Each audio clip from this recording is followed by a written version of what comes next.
I'm going to casually mention to you something that's very scary indeed, and tell you what the alien agenda is. And it's going to sound very familiar. The alien agenda is the complete takeover of this planet, the killing off of 5, 6 to 7/8 of the world's population by the year 2029. U.S. military has known about this for 45 years. They've told no one. As far as I know, I'm the only person standing before a crowd talking about the alien agenda, secretively. Okay. Back in 1954, I'll give you a quick overview. There was the created 1954 treaty where Eisenhower signed a pact with the known alien species of the time. There were 3 at the time. And said that we're going to deal in high technology, but you can take a few head of cattle and a few human beings and you can experiment on them. It's unthinkable. It's stuff straight out of the Nazi death camps, and I'm kidding you not, it's plain BS, and it's got to stop. Now, the created 1954 treaty had been violated. After the great firefight, the alien-human war, I am the only living survivor talking about it worldwide at all. Only one. The other 2 are in nursing homes in Canada, and the Canadian government refuses to allow any U.S. people, including myself, to talk to them because they are afraid of kidnap. Probably the reason I got shot to pieces and 11 attempts on my life is I am a direct threat to the entire system. The New World Order, the alien agenda is one and the same. It's world takeover and the decimation of the population of this planet. Now, I'm going to tell you something a little bit different about the alien species. The bad news ones, there are 9 races of alien populations. To look at a human being as a bag of food. They're not cannibals. They don't eat the flesh and the bones and all that kind of stuff. They use the glandular secretions of animals and human beings as a mixture of the vitamins for their food. They get high off of our adrenal gland substances called adrenal chrome. It's something like cocaine to them. Now, what can we do about it? Right now, if we do nothing, we can do nothing about it, and it will continue to go on. Basically, we'll be led in the dark, and you'll keep seeing more and more people disappear. Right now, there's 100,000 children totally unaccountable through FBI archives, cannot be traced anywhere. They haven't been murdered. Nobody's ever seen them. I think they're hauled underneath in some of these bases, and they are summarily done away with, and they are literally eaten. Now, that is a scary thing indeed. And I'm not asking you to believe me in toto. I am asking you to seriously do enough homework that you can go out through the public record, through the congressional records, find out who's voting for what, and go from there. Do your own program. Do your own agenda, and do your own speaking out. And if enough of us do this, there is some saving grace. However, we don't have a whole heap of time left. Technological governments on this planet are raping the planet. We're going to run out of everything that we need. We're going to pollute everything in sight in the better part of 20 years. Now, I know you've heard some poppycock stories. Oh, we're going to run out of coal. We're going to run out of gasoline. We're going to run out of this, that, and the other. And 25 and 30 years ago, you heard all this hogwash. Well, don't believe it. Basically, anything you read in a paper, you should take with a grain of salt. Start reading on what is missing out of the article. Ask yourself, what's missing in this article that I should know? Maybe that's the truth. Fill in the blank spots, so to speak. White copy is only one leg of the triangle. There are two other legs, two other pieces of the puzzle. What we have to do as a group of people, concerned people at that, and this group seems to be quite that, is we have to assert ourselves in a way that we've never thought possible. Now, I'm not asking you to do what I'm doing. I'm telling you, what I'm doing is very important. Every one of you is equally important. You wouldn't be in this room otherwise. You know, all these other people out here that didn't come to the lecture, they really don't want to hear it. Yesterday I heard a fellow who says, I'm sorry to say I belong to this military organization, that militant organization. I don't believe in the alien question. There's no proof of it. And so I show him an artifact, and he says, well, that's nice, but that could be lead. Well, I happen to know this isn't lead. It scratches diamond, and it's harder than that. Here's a sapphire that I found. When we blew a mountain apart, all these sapphires fell out. And sapphire has a hardness of 9 right next to the hardness of a diamond. This thing scratches the heck out of it. Just tear it apart. I'll tell you something. This technology is fine and dandy. At the risk of the human race, at the risk of one human life, it is totally worthless. We have to... The one beautiful thing about the United States of America is we value a human person's life. The minute we lose it, we are dead meat. It is tantamount that we get back to constitutional law, and for our officials not to believe in it or obey it. First of all, for a politician to say, well, I believe in the U.S. Constitution, but I believe in gun control. You can't be a master of two houses. It don't work. What you must do is tell that politician you are disobeying the Constitution of the United States that you're sworn to uphold, and you are in treason territory. Think about what you said. You have 30 days to make that apology. If you do not make that apology, you are a treasonous individual and should be prosecuted.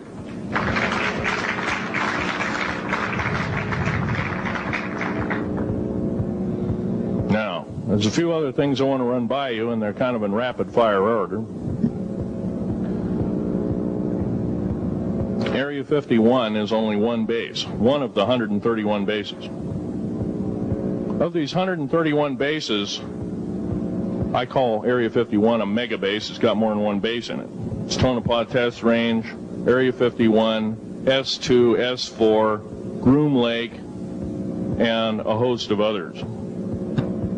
Now, these mega bases are gobbling up our gross national product. Right now we're spending 28% of the gross national product on building underground bases solely.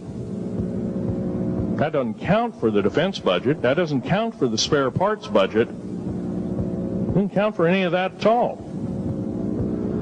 And the black budget is dead wrong. It sidesteps the United States Congress and its Constitution of its people and says you're a bunch of morons, you don't need to know. Well, a need-to-know basis is an executive order written during the Eisenhower era right after the Greada 1954 treaty and is treasonous and illegal in this country and should be overturned and abolished.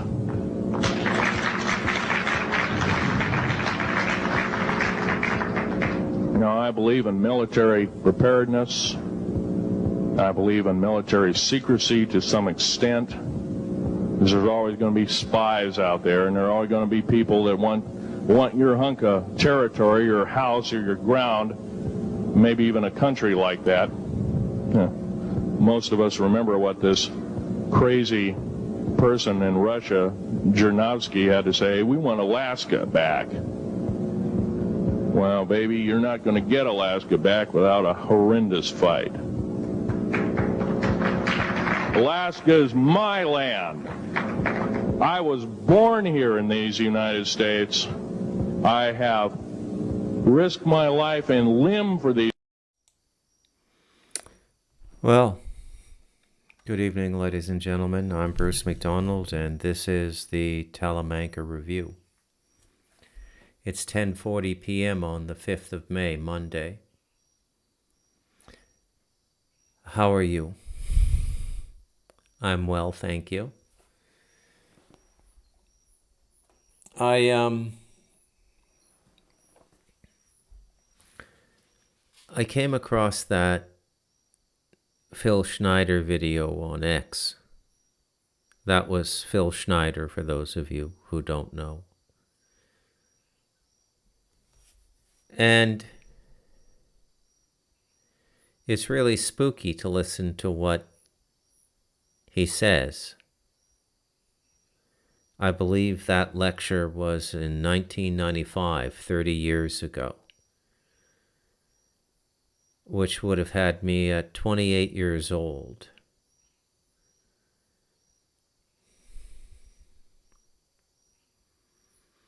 I would have just recently gotten back from Taiwan and met my son's mother. It's interesting sometimes to just look at your life and ask yourself where you were and what you were doing when a piece of information like what Phil gave us was given to the human race. If you don't know the Phil Schneider story, he was horribly murdered. They ruled it a suicide, but it was one of those suicides where it would be impossible to kill yourself in the manner he was killed. Nonetheless, that's the way they do it.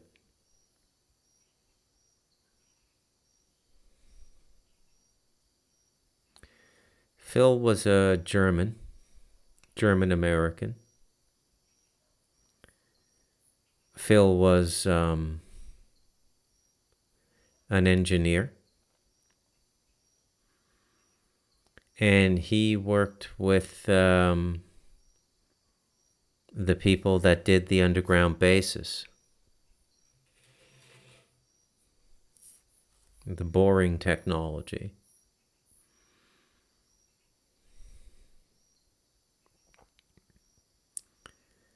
He subsequently ended up in a firefight with a group of extraterrestrials in Dulce, New Mexico.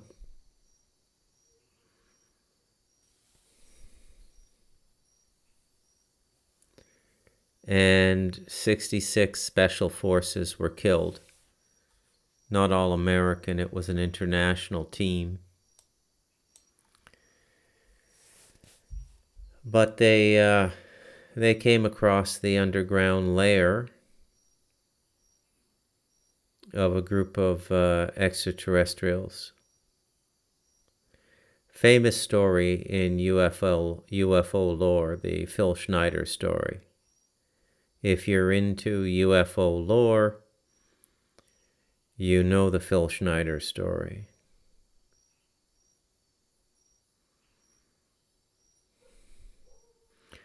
Now, I didn't play that video to scare you or to do a UFO takeover podcast.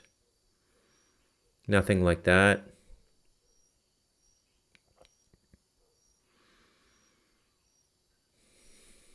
I played that video to make a point. The point which I want to make is that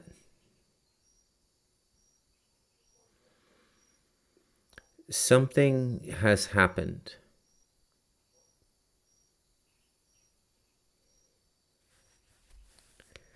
Now, when that information was given to the world in 1995,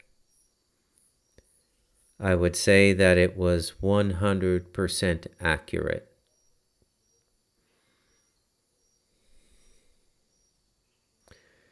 I can tell you Phil is not an agent.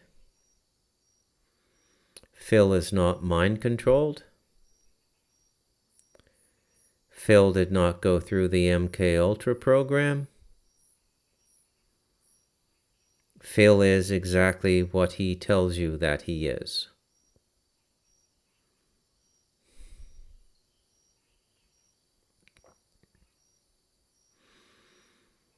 You can tell a lot of ways. I can spot the agents and the programmed people a mile away. I think it has something to do with all of the jacked up people I've met and known. And by jacked up, I mean they've been through programs. Super Soldier program,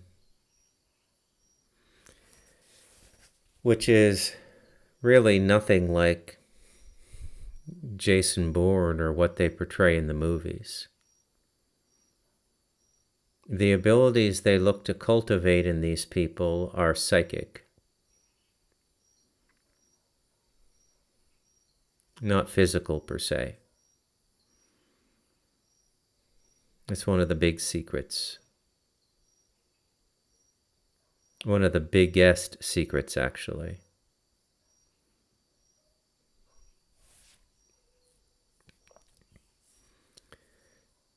Phil was fully human.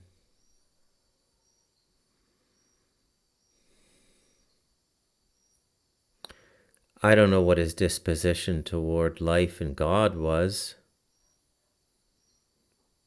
I suspect he was a believer. But irregardless, he could easily be seen as a martyr for humanity. His love of human beings. He could have easily lived the life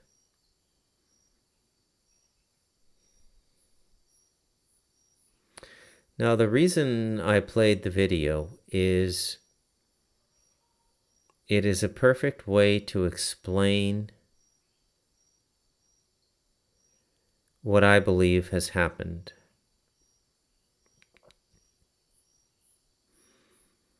Now, to make my case tonight, I'm going to have to invoke one of the books I worked on.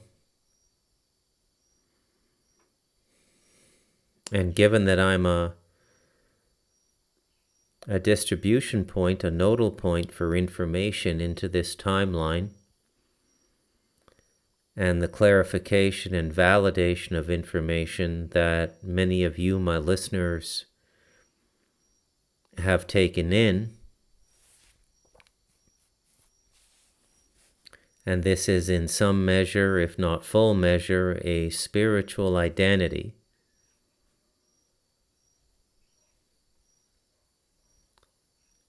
The cosmos produces scribes, believe it or not.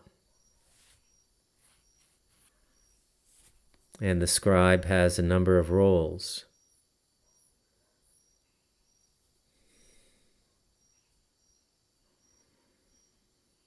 The membranes, the layered membranes we live within, this living light hologram we live within, also has one of its membranes that is entirely dedicated to the recording of what happens here. It goes by many names. The one that you might be most familiar with is the Akashic Records.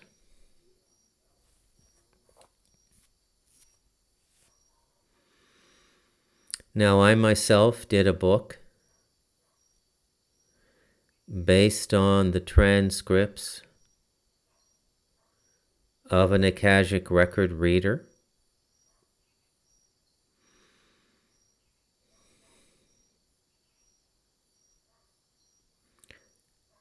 And I would say most of his information was correct.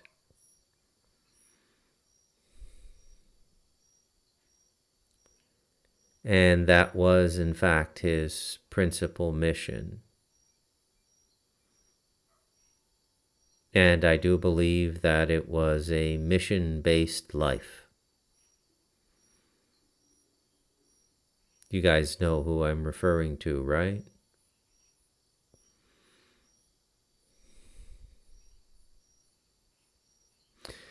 Now, in that narrative, and if you want a copy of it, I'll send it to you, probably in PDF form. I could whip up an EPUB easy enough, but if you want to read it, I'll give it to you in PDF form. And the book is called The Galactic Historian.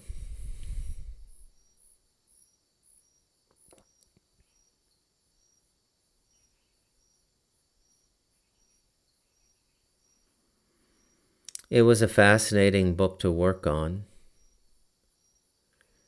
I found the material really engaging, and it was very interesting to have so much exposure to it.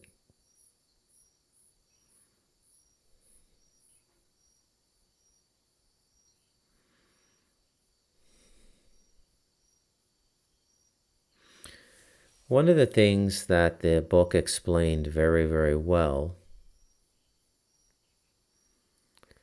was what happened around 2012, 2014.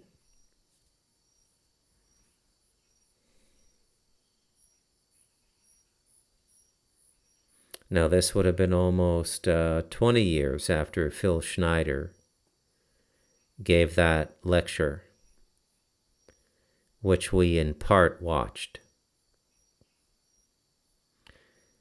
And so many of the things he talks about are going on to this day. He explains the adrenochrome. He explains the extraterrestrial presence. He explains the underground bases. He explains the missing children.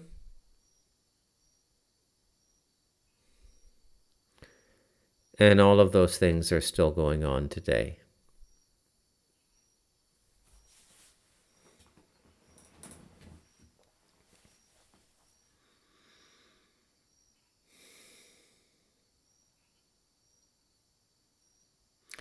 But the question becomes, is the plan that Phil described still on track? And the plan he describes, to reiterate what he said in the video, was a complete alien takeover of the planet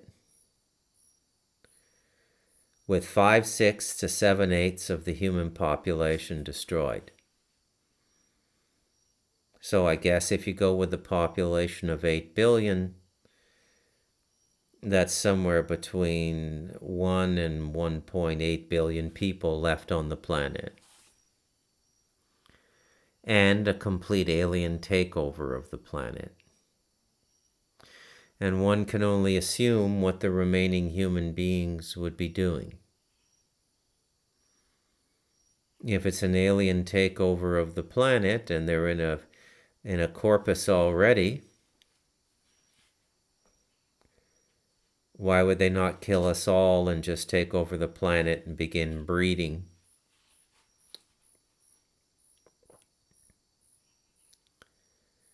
Well, the answer is given in the interview, or in the lecture. Phil tells us that they keep human beings around as a kind of a meat sack for glandular secretions,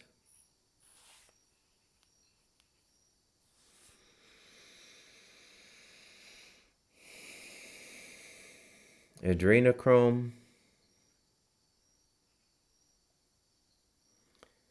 and probably other reasons that are best left off the list for now.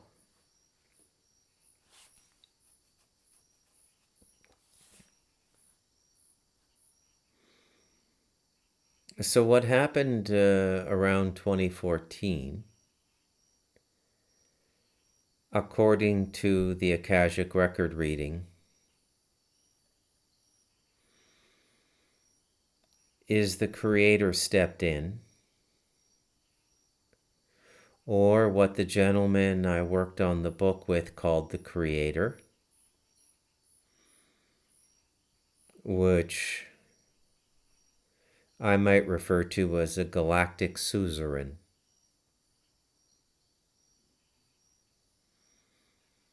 A suzerain. A suzerain is somebody who rules even when there are other titled rulers in the same region.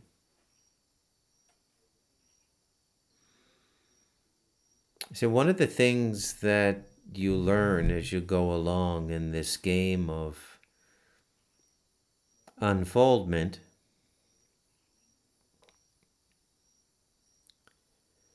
is that there is an intelligence, a governance, a rule set,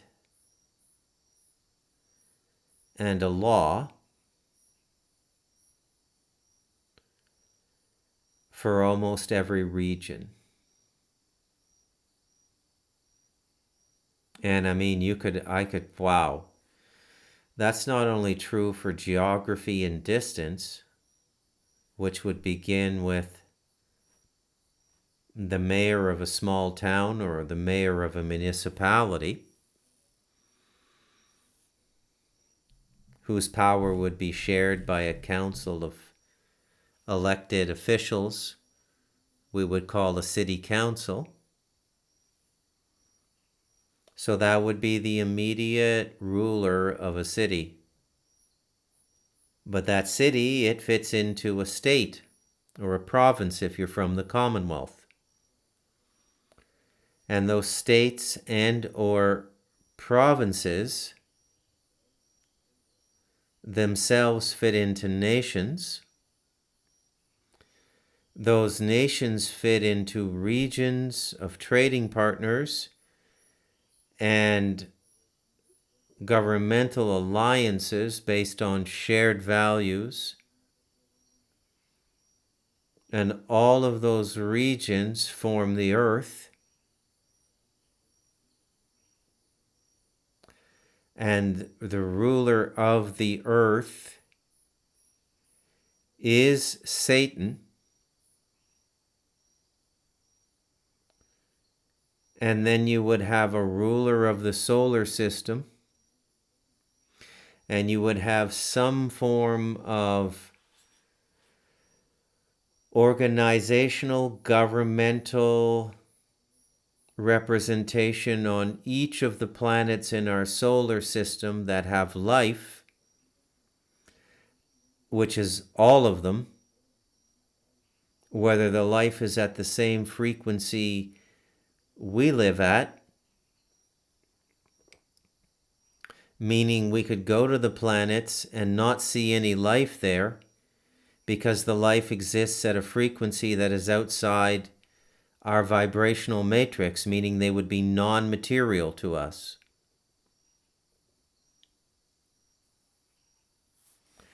But each of the planets has life. There's still life on Mars. They're living underground. Those that didn't evacuate after the demolition of Mars, because Mars went through a lot of warfare.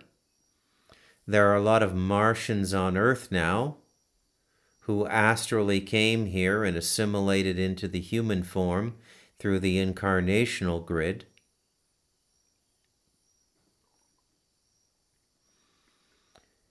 And then beyond the star system we live in, which we call the solar system, because our sun we call Sol, which I think goes back to the Latin. There are about 2 billion star systems in the Milky Way galaxy. And each and every one of them would have some facsimile of the governance I described on Earth. a hierarchical or tiered governance. Perhaps not exactly the way it depends on the evolution of the people living on the planet, living in the star system. Depends on their evolution.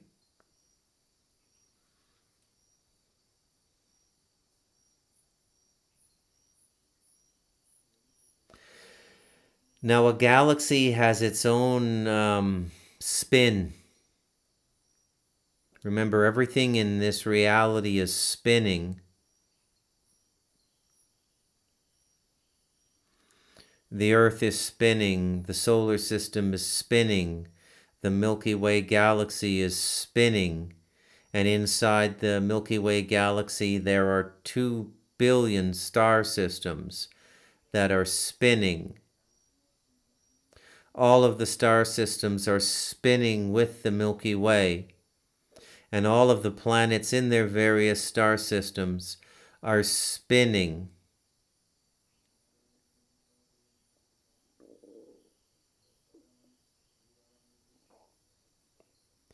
And because our reality is delimited by the visible light that comes from the star we live under,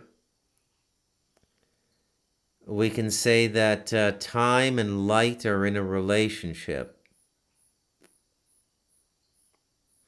And therefore, when you go to another star system far away, it might have a slightly different time frequency than the time frequency we have here on Earth.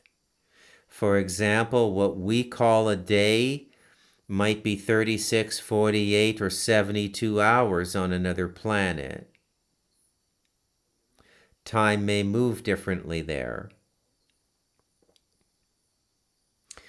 But there would be, generally speaking, a common timestamp to the entire Milky Way galaxy. And the jurisdiction of the Milky Way galaxy would be its own Akashic record.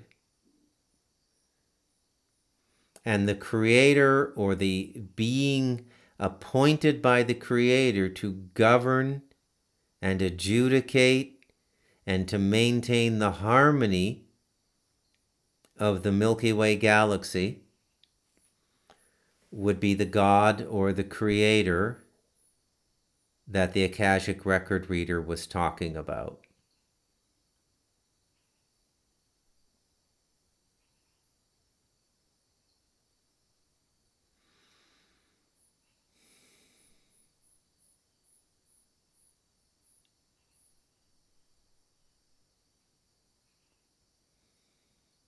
Very, very structured reality we live in, even though we can't see it. Extremely structured. Almost bureaucratic. You know, the first time I heard that was in a Norman Mailer book. I forget which one. I could look it up now.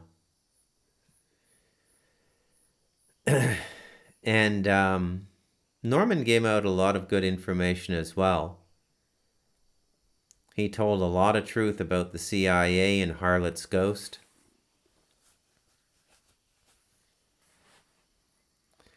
But one of the last books he worked on, he got into cosmology and theology. And he described the world beyond our visible senses, what we would call the world of God, from the human perspective, or what he called, from his Jewish background, the world of God. He said people would be astounded to learn what a vast bureaucracy it was. It's fascinating to contemplate.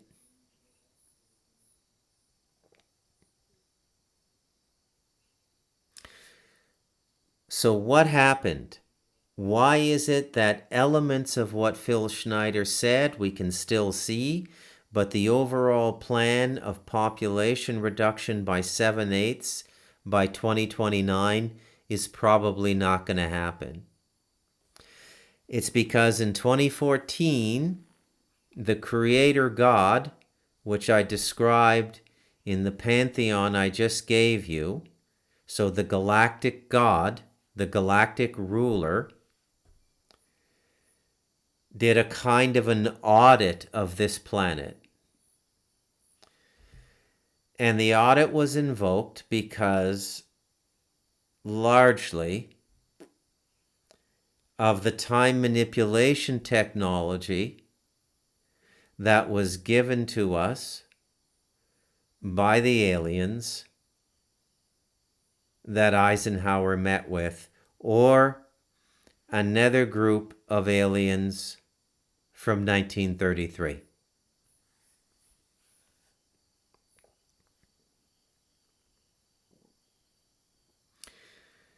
And being human, like those apes at the monolith, we did what human beings do with that technology.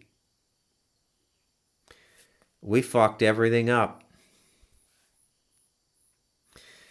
And it was the discordance and the dissonance created by this time manipulation and all the broken timelines that evoked the attention of the galactic creator God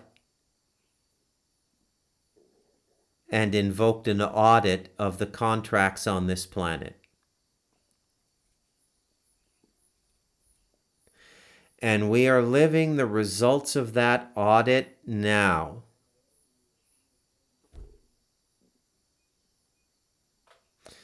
This is another explanation for the Mandela effect. One of the aspects of the audit was timelines had to be merged. And then a throughput is created, and all of the discordant timelines are merged into this in part, not in whole. And then vast aspects of those timelines are lost.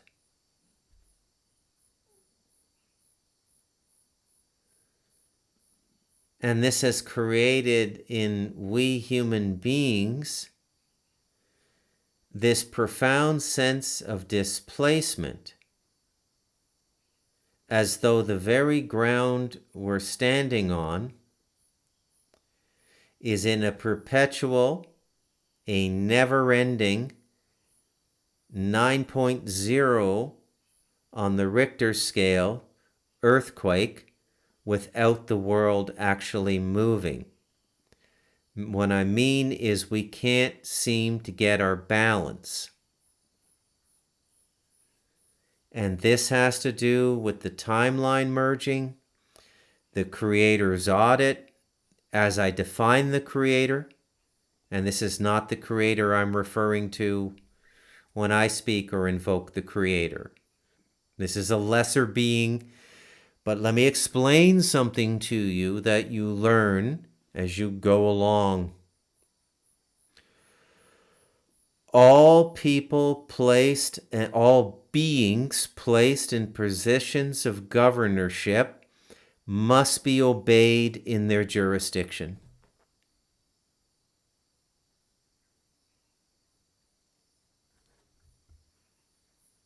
Somewhat difficult thing for some people to comprehend.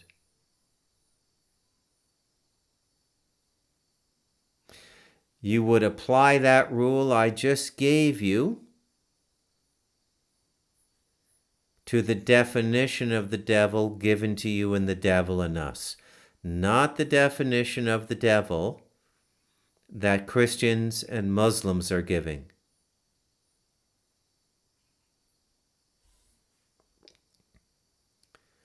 So if you like living on this planet, if you like having the opportunity of being human and using this body and the focal point of the mind and the incarnation to grow spiritually, you would have to respect what we call Satan. Does not mean you're his buddy. You're not buddies with every cop that drives by, but you have to respect their authority.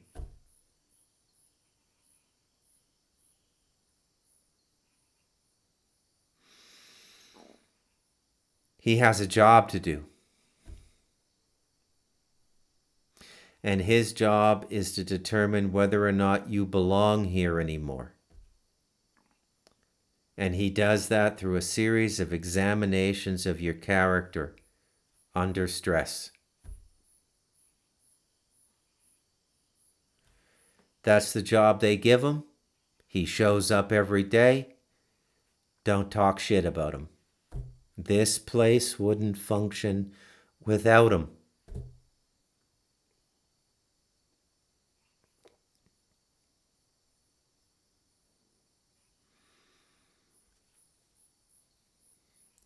So the audit was done, and we're living it now. We've been living it about 11 years. And so the aspects of the Phil Schneider timeline that we can still see are all there, but there will not be a negative extraterrestrial takeover of the planet.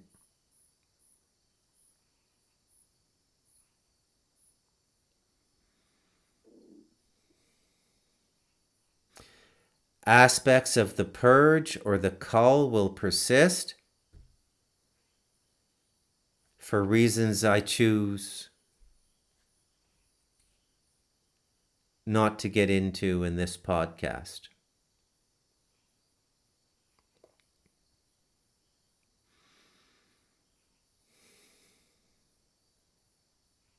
Now, as to the gentleman who provided the transcripts which became the brilliantly crafted and brilliantly written Galactic Historian, he becomes a cautionary tale and a profound spiritual lesson, not as him being the teacher, but by him being the consequence of himself.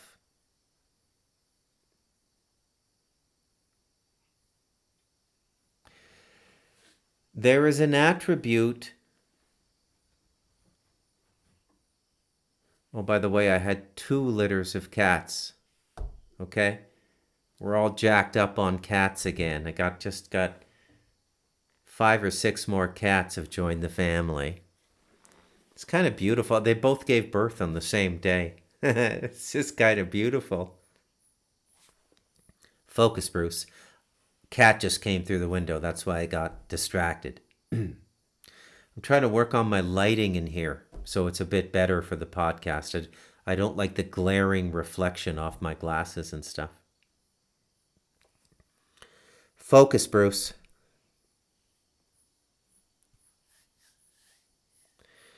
Have you ever wondered why so many people in the spiritual record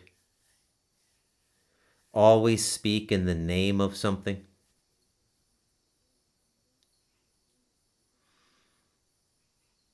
So, very often when you meet a fully realized master in the Sadguru traditions of India, which are the saint paths, where these people become absolutely infused with the God energy. When they teach or they give satsang or lecture, they will very often give the lesson in the name of or through the words of the teacher that initiated them and brought them to fulfillment. They don't speak in their name.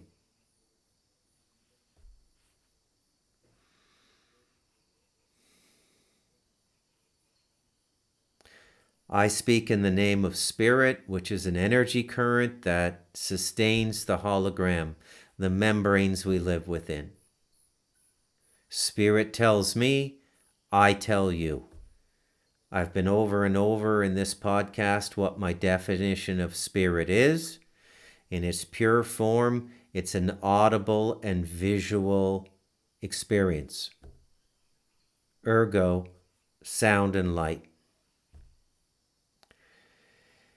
In a more communicative way, it is an awakened imagination. Ergo, a series of images come into your consciousness here, and those images are object data.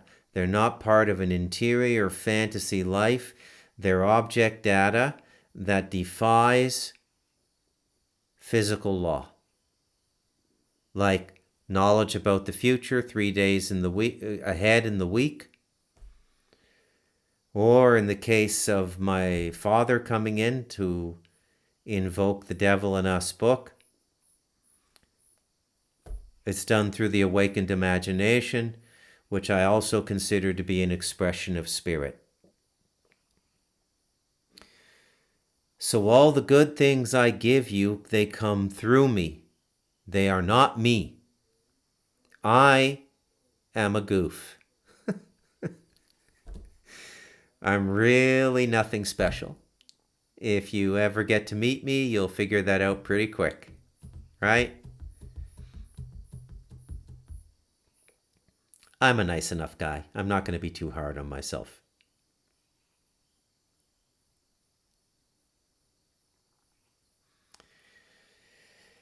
And the Creator, the centrifugal force that provides that spirit, is also something I would say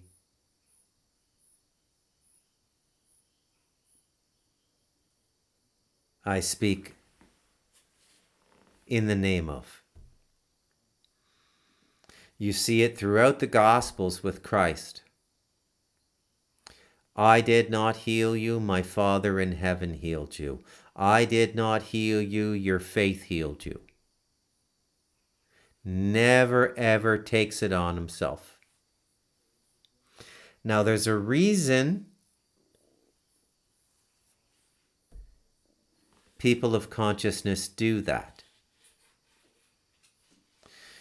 Because as soon as you identify your self-possession with the divine,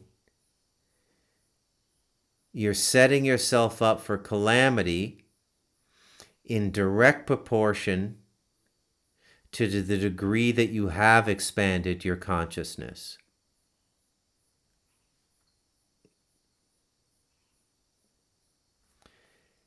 And that's what happened to the gentleman behind the Akashic record readings.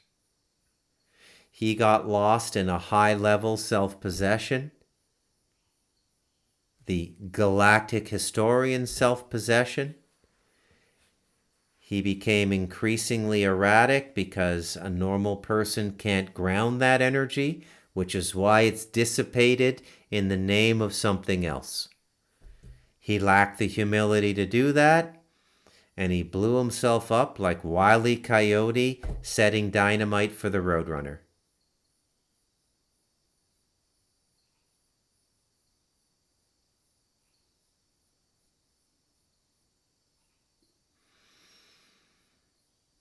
There's many things to consider from that lesson. Number one, the Creator will always find a way to use you. And if you're gracious and you are subservient to the Creator, you generally will be used in accordance with your consent.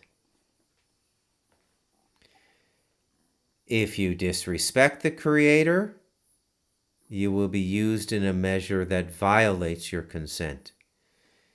Your lesson for humanity will become one of consequence.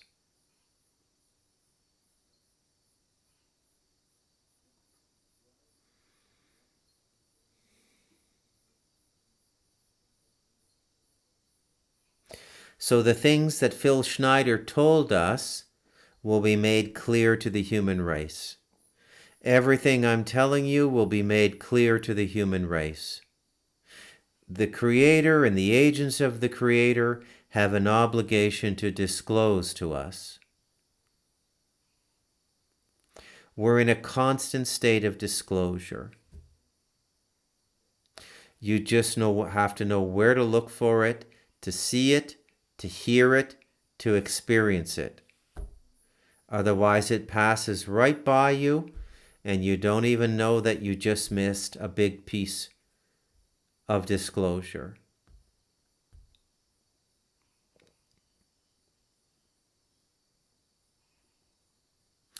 If you're not affixed to anything like I described a few moments ago, anything to displace, then displace into universal love. If you don't like the word spirit, if you don't like the word God, if you don't like the expression Holy Spirit, if you don't have a teacher that you displace to, like the Satgurus do, and you want to speak about these things, or you get charged up enough that people are seeing things come through you, displace it to what you might call the universal love of our creation. Never take it on yourself. You can take that filter I just gave you and literally use it as a measuring tape to gauge the spirituality of anyone in public in any capacity, whether they only have 500 subscribers on a YouTube channel or 500,000. You can use that same metric, that same system of measurement to gauge where they're at in their consciousness journey and whether or not they're setting themselves up to become a lesson of consequence.